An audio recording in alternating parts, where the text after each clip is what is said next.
cut out for marriage in the first place. I loved having sex with Edith, but after 4 or 5 years, the passion seemed to run its course, and from then on I became less than a perfect husband. To hear Rachel tell it, I wasn't much in the parent department either. I wouldn't want to contradict her memories, but the truth is that I cared for them both in my own way. And if I sometimes found myself in the arms of other women, I never took any of those affairs seriously. The divorce wasn't my idea. In spite of everything, I was planning to stay with Edith until the end. She was the one who wanted out, and given the extent of my sins and transgressions over the years, I couldn't really blame her. 33 years of living under the same roof, and by the time we walked off in opposite directions, what we added up to was approximately nothing. I had told Rachel that my days were numbered, but that was no more than a hot-headed retort to her meddling advice, a blast of pure hyperbole. My lung cancer was in remission, and based on what the oncologist had told me after my most recent exam, there was cause for guarded optimism. That didn't mean I trusted him, however. The shock of the cancer had been so great, I still didn't believe in the possibility of surviving it.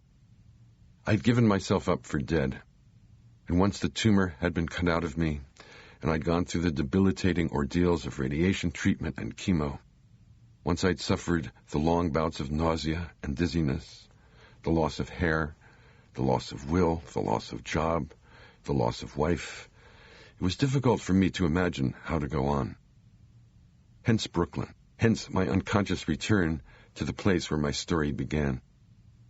I was almost 60 years old, and I didn't know how much time I had left. Maybe another 20 years, maybe just a few more months. Whatever the medical prognosis of my condition, the crucial thing was to take nothing for granted. As long as I was alive, I had to figure out a way to start living again. But even if I didn't live, I had to do more than just sit around and wait for the end. As usual, my scientist daughter had been right, even if I'd been too stubborn to admit it. I had to keep myself busy. I had to get off my ass and do something. It was early spring when I moved in, and for the first few weeks I filled my time by exploring the neighborhood, taking long walks in the park, and planting flowers in my back garden, a small, junk-filled patch of ground that had been neglected for years. I had my newly resurgent hair cut at the Park Slope barbershop on 7th Avenue, rented videos from a place called Movie Heaven, and stopped in often at Brightman's Attic, a cluttered, badly organized used bookstore owned by a flamboyant homosexual named Harry Brightman. More about him later. Most mornings I prepared breakfast for myself in the apartment, but since I disliked cooking and lacked all talent for it, I tended to eat lunch and dinner in restaurants. Always alone, always with an open book in front of me, always chewing as slowly as possible in order to drag out the meal as long as I could. After sampling a number of options in the vicinity, I settled on the Cosmic Diner as my regular spot for lunch. The food there was mediocre at best, but one of the waitresses was an adorable Puerto Rican girl named Marina, and I rapidly developed a crush on her.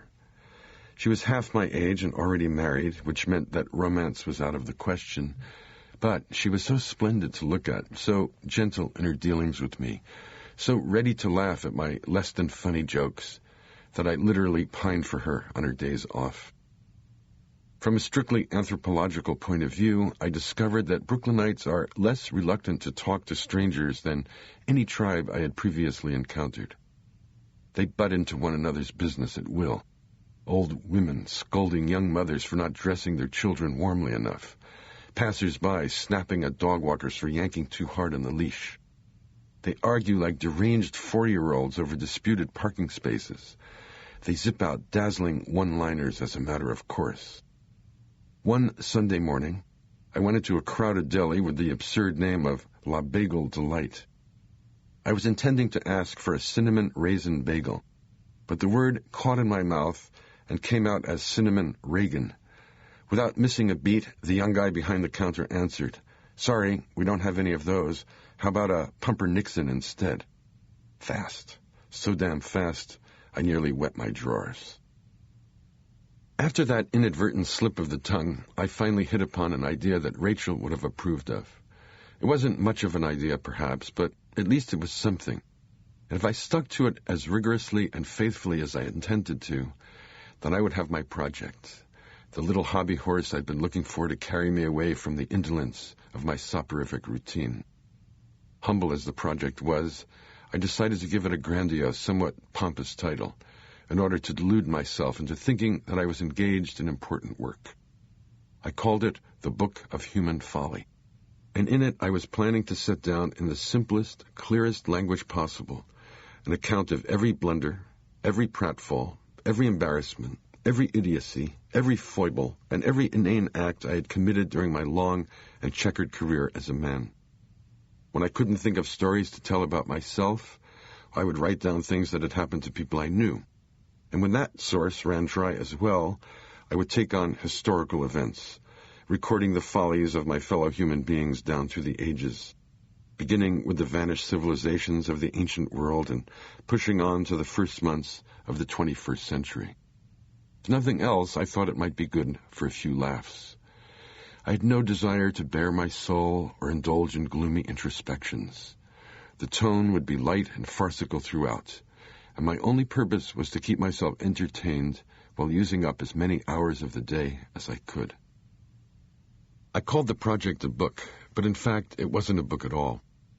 Working with yellow legal pads, loose sheets of paper, the backs of envelopes and junk mail form letters for credit cards and home improvement loans, I was compiling what amounted to a collection of random jottings, a hodgepodge of unrelated anecdotes that I would throw into a cardboard box each time another story was finished. There was little method to my madness. Some of the pieces came to no more than a few lines, and a number of them, in particular the spoonerisms and malapropisms I was so fond of, were just a single phrase. Chilled greaseburger instead of grilled cheeseburger, for example, which came out of my mouth sometime during my junior year of high school.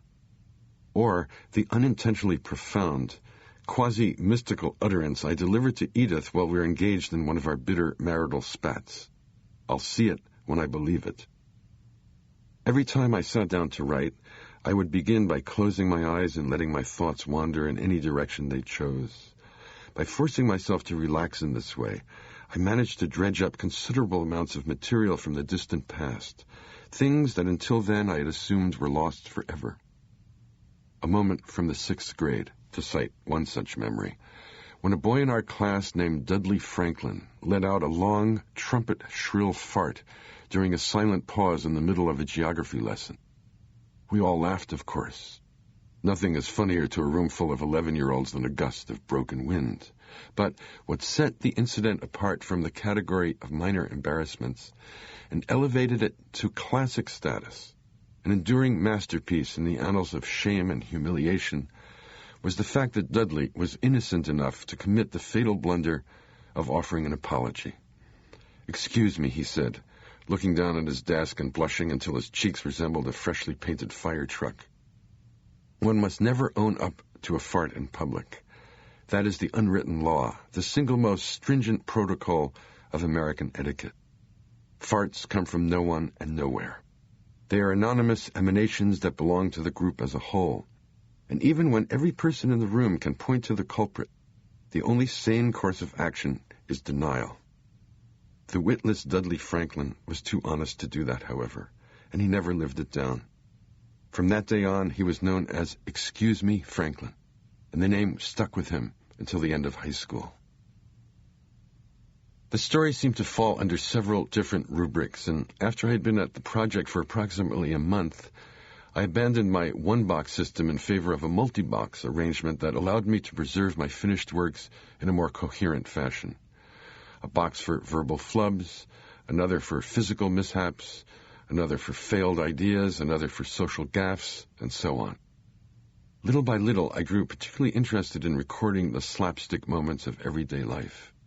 Not just the countless stubbed toes and knocks on the head I've been subjected to over the years.